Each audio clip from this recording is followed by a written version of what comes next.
Good morning, everybody. I'm going to be giving you an important update about my case against the Department of Work and Pensions in the Employment Tribunal when I used to work for the Department of Work and Pensions.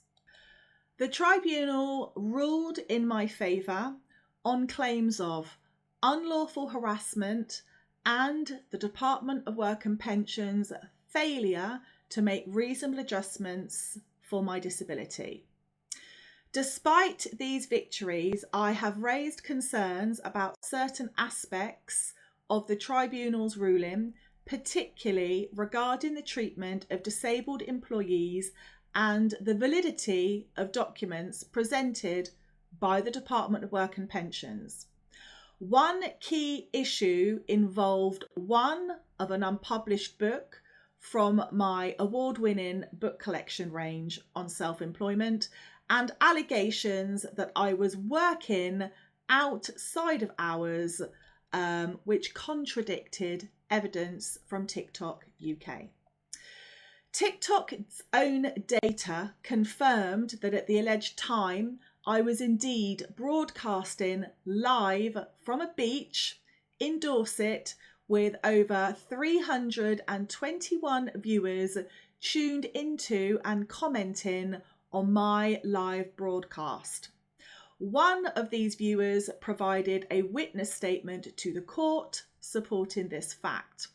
Despite this, the judge chose to accept the testimony of 3 DWP witnesses who not only contradicted their own statements, one of which 8 times, but according to another witness from the Department of Work and Pensions, they stated under oath that their statements had been written not by themselves, but by DWP's legal team.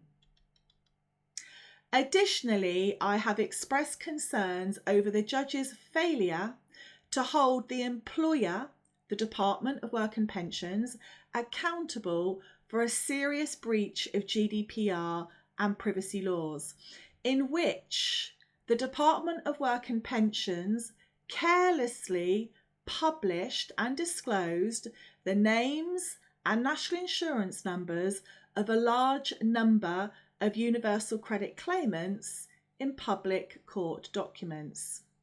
Despite the gravity of this error, no fault was found with the Department of Work and Pensions.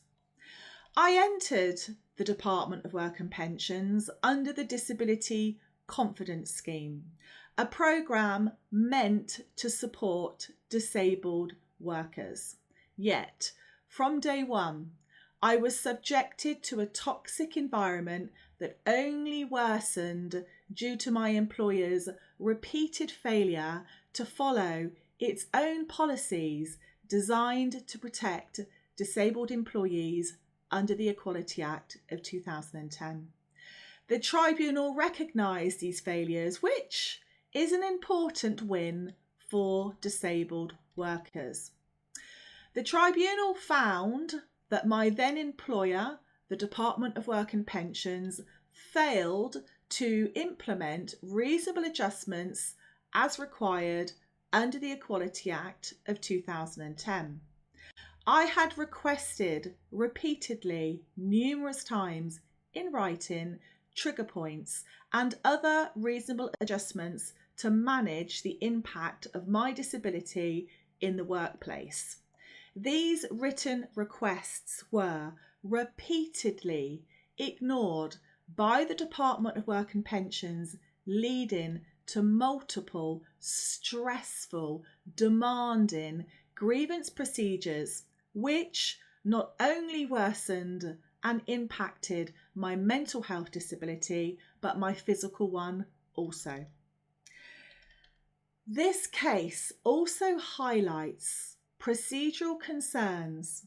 Despite the tribunal's acknowledgement of certain failures by the Department of Work and Pensions, I believe that the full extent of the discrimination and the impact on my health were never properly addressed by the judge. During this case, I faced extreme difficulties, almost having a cardiac arrest in the second week, having to seek medical attention. In addition to that, I was given limited time to cross-examine key witnesses, and there was a dismissal of evidence that I provided that clearly demonstrated the link between the Department of Work and Pensions actions and the hostile environment created in the workplace by their actions. This evidence will be published as part of a resource that I have created called the Justice Journals, and it will be available from October 2024. This resource advocates to support and help other people navigate and understand the complex legal system in regards to their rights under the Equality Act for disability discrimination. The tribunal repeatedly curtailed my ability to properly present my case, cutting off cross-examination time to 4.5 minutes in one instance, allowing the Department of Work and Pensions to take 3 and 4 times as long, and allowing the Department of Work and Pensions to repeatedly not comply with court orders, despite my being a litigant in person with disabilities. I felt that the process itself was stacked against me from the start, but I still won.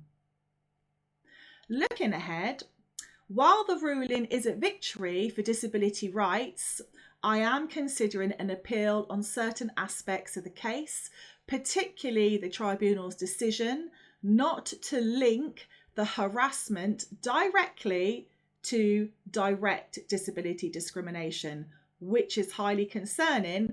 For this particular act of unlawful harassment was accepted by the tribunal upon the marred witness statement of another employee at the Department of Work and Pensions who took it upon themselves to make fun of my adapted disability chair, stating that I would look like Stephen Hawkins, making both facial and physical gestures of a discriminative kind. This case is more than just my experience. It's about ensuring that disabled workers are treated fairly and given the support they need to thrive in the workplace. I want to make sure that no one else has to go through what I did, and no one else is subjected to nearly 3 years of harassment to have their disability rights actioned.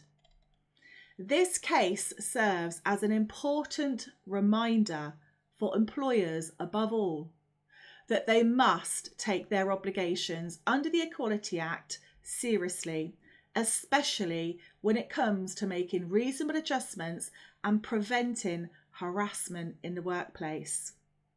I hope my victory encourages other disabled workers to stand up for their rights and push for fair treatment at work, fair treatment for all. You can carry on following all of this and all of the evidence, which I'm going to redact and put on my YouTube channel. And I leave it up to the public to make their decision on if you believe that this was direct disability discrimination or not. I know what I think. Thank you.